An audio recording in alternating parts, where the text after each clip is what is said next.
Pemirsa Bali TV, berjumpa kembali bersama saya Winata dalam program berita terkini, dan saya saat ini berada di posko di daerah Umanyar, dan Dinas Perhubungan dan tim gabungan sedang melaksanakan sebuah operasi terkait persiapan untuk pelaksanaan pembatasan kegiatan masyarakat yang akan dilaksanakan di Kota Denpasar. Dan saya akan wawancarai Bapak Kadis Perhubungan, Pak Sriawan. Kita langsung dengan Pak Kadis.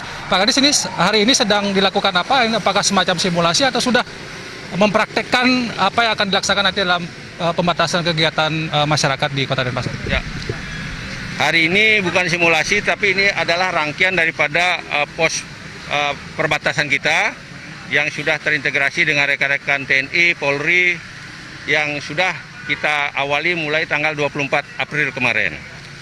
Nah, ini kegiatan hari ini adalah rangkaian peningkatan kegiatan kita daripada sebelumnya.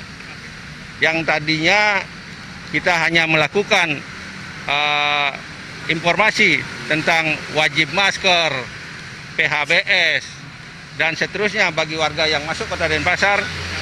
Hari ini benar-benar tim posko terpadu dari Dinas Kesehatan, semua unsur TNI, Polri, dan jajaran kita di Kota Denpasar melakukan rapid test terhadap pengendara atau warga yang masuk ke Kota Denpasar, sehingga warga Kota Denpasar terhindar daripada penyebaran COVID-19. Itu harapan kita, karena di Kota Denpasar sudah dilakukan disinfektan, sudah dilakukan gerakan wajib masker, PHBS, dan peningkatan disiplin. Nah, harapan kita yang masuk ke Kota Denpasar ini agar mematuhi daripada protokol kesehatan agar semuanya terjadi sehat di Kota Denpasar. Siapa saja nanti Pak yang di rapid testnya, apakah diambil secara acak atau dipilih orang-orang tertentu? Ya, nanti sesuai dengan cara bertindak kita dengan rekan TNI, Polri di lapangan, termasuk tim kita sampling nanti yang kita curigai pergerakan dari luar Bali, luar Denpasar. Nah, ini yang akan kita sampling untuk kita rapid. Ada berapa orang nanti kira-kira hari ini akan dirapid? Target dengan alat yang tersedia kurang lebih 60 orang, dan nanti akan kita menyesuaikan dengan kondisi di lapangan. Apakah ini akan dilaksanakan setiap hari atau hanya hari ini saja? Untuk sementara hari ini, dan kita akan lanjutkan dengan pos-pos perbatasan yang akan kita bangun di pintu masuk Kota Denpasar, baik dari timur, barat, utara, maupun selatan. Ada berapa pos yang akan dibangun? Target kita 16 pos yang harus kita bangun.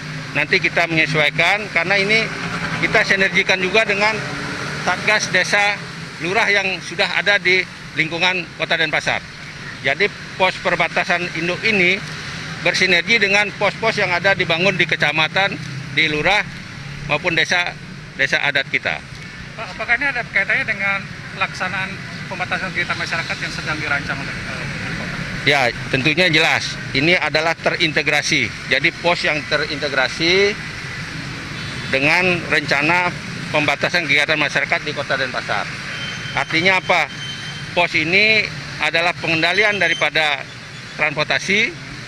Perbatasan ini untuk memantau juga orang mudik ataupun orang pulang kampung. Ini kita kendalikan di sini, dan ini kita sinergikan dengan upaya Kota Denpasar melakukan intervensi medis maupun intervensi sosial terhadap bagaimana cara kita pencegahan daripada penyebaran COVID-19 di Kota Denpasar. Ya. Terima kasih Pak Kadis atas waktunya, dan demikian tadi wawancara saya dengan Kadis Perhubungan Pak Sriawan, dan semoga ini bisa menjadi upaya untuk bagaimana lebih menjaga Kota Denpasar, penyebaran dan penularan virus COVID-19 ini bisa dihambat lajunya. Sekali lagi terima kasih, sampai jumpa di berita terkini berikutnya.